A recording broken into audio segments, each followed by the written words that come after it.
మీరు మాలో నివసించున్నట్లుగా తగిన సిద్ధమాటి కలిగి జీవించుటకు మాకు నేర్పించండి.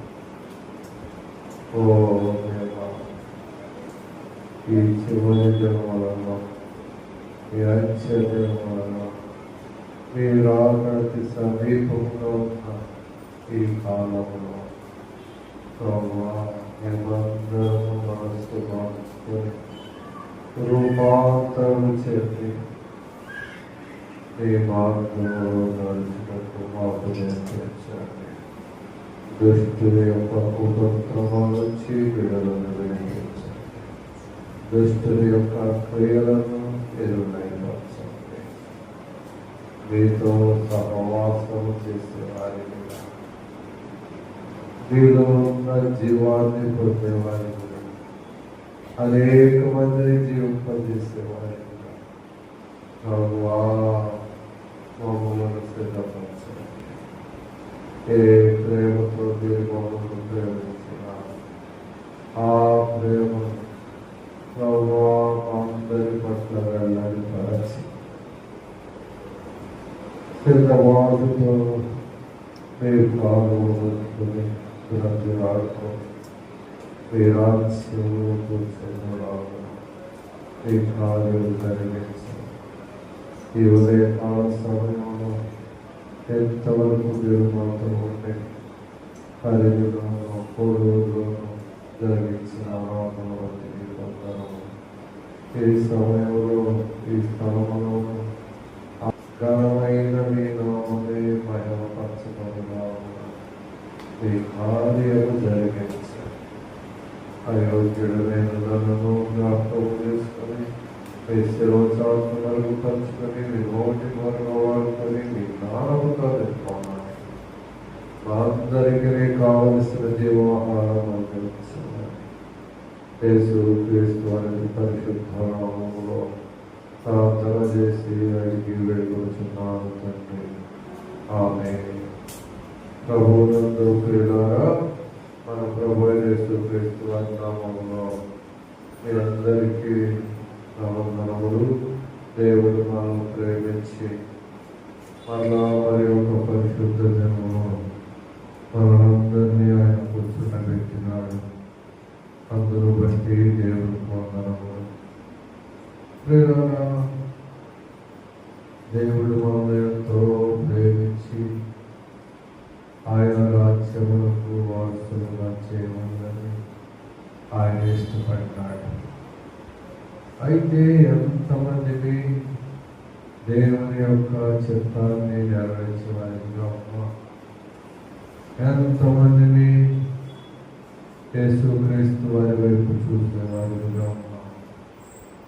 మనలో మనం పరిశీలన చేసుకుని దేవుని వైపు చూడగలిగితే మీ బాధ్యత ఎంతో గొప్ప. అయితే ప్రియులారా, దేవుడు మనం ప్రేమించి మనలో ఆయన నివసించవాలని ఆయన కోరుకున్నాడు. అయితే దేవుడు మన యొక్క దేహంలో లేదా హృదయంలో నివసించటానికి యోగ్యమైన వారిగా ఉన్నామా? ప్రియ సహోదరి సహోదరుడా, లేకపోతే ఎక్కడో దేవుని దుఃఖపరిచే స్వభావం ఏదో నన్ను ఎదుగుతూ ఉన్నాను. నేను ఆ జీవితాన్ని పరిశీలన చేసుకుంటూ ముందుకు వెళ్ళవలసి ఉన్నది. దేవుడు అనేక సార్లు పరిశుద్ధ గ్రంథంలోని అనేక లేఖన భాగములు పెట్టి ఎన్నో నన్ను హెచ్చరిస్తూ ఉన్నాను. అయితే ప్రియ సహోదరి సహోదరుల, దేవుని యొక్క మాటల యందు ఏ మనుష్యుడైతే లక్ష్యం ఉంచుతాడో ఆ మనుష్యుడు దేవుని రాజ్యంలో కూర్చుంటాడు. దేవుని యొక్క మాటలు ఏమని సెలవిస్తున్నవి? మనం చదువుకున్న భాగం బాగా చదివితే కొరింథీయులకు రాసిన మొదటి పత్రిక 3వ అధ్యాయం 16వ వచనములో మీరు దేవుని ఆలయమై ఉన్నారని దేవుని ఆత్మ మీలో నివసించుచున్నాడని మీరు ఎరుగరా? సహోదరి సహోదరుడా, నీవు నేను దేవుని ఆలయమై ఉన్నాము. దేవుని యొక్క ఆత్మ ఈ ఆలయంలో నివసింపవలేదు. అయితే ఏ మనుష్యుడైతే దేవుని దేహం అనే ఆలయంలో నివసించడానికి సిద్ధపరచుకుంటాడు, ఆ మనుష్యుడు తన జీవితంలో మేలు పొందుతాడు. ఏ మనుష్యుడైతే సహోదరి సహోదరుగా దేవుని యొక్క ఆలయమును పాడు చేస్తాడు, ఆ మనుష్యుడు నష్టపోతాడు. ఏదో దేవుని ఆలయమును పాడు చేయడం అంటే ఏదో ఈ యొక్క శరీరానుసారమైన ఈ యొక్క ఆలయములు కాదు, ఈ చర్చలు కాదు. ఆయన మాట్లాడుతున్నది ఏంటంటే అదే మొదటి కొరింథీయులకు రాసిన పత్రిక 6వ అధ్యాయము 19వ వచనం చూసినట్లయితే, మీ దేహము దేవుని వలన మీకు అనుగ్రహింపబడి మీలోనున్న పరిశుద్ధాత్మకు ఆలయమై ఉన్నదని మీరు ఎరుగరా? మీరు మీ సొత్తు కాదు, విలువ పెట్టి కొనబడిన వారు కనుక మీ దేహముతో దేవుని మహిమపరచుడి. సహోదరి సహోదరుడా, మీ దేహము దేవుని వల్ల మీకు అనుగ్రహింపబడి మీలో ఉన్న పరిశుద్ధాత్మకు ఆలయమై ఉన్నదని మీరు ఎరుగరా? దేవుడు స్పష్టంగా మాట్లాడుతున్నాడు. మీరు దేవుని ఆలయమై ఉన్నారని, దేవుని ఆత్మ మీలో నివసించుచున్నాడని మీరు ఎరుగరా? ప్రియ సహోదరి సహోదరుడా, నీ నా దేహము నీ నా శరీరము దేవుని నుండి నీకు నాకు అనుగ్రహింపబడినది. ఏదో ఎవరో నుండి కాదు, ఏదైనా అనుకున్నట్టు నీ తల్లిదండ్రుల నుండి కాదు, కానీ దేవుడు నిన్ను నన్ను ప్రేమించి ఈ శరీరాన్ని ఈ దేహాన్ని అనుగ్రహించినాడు.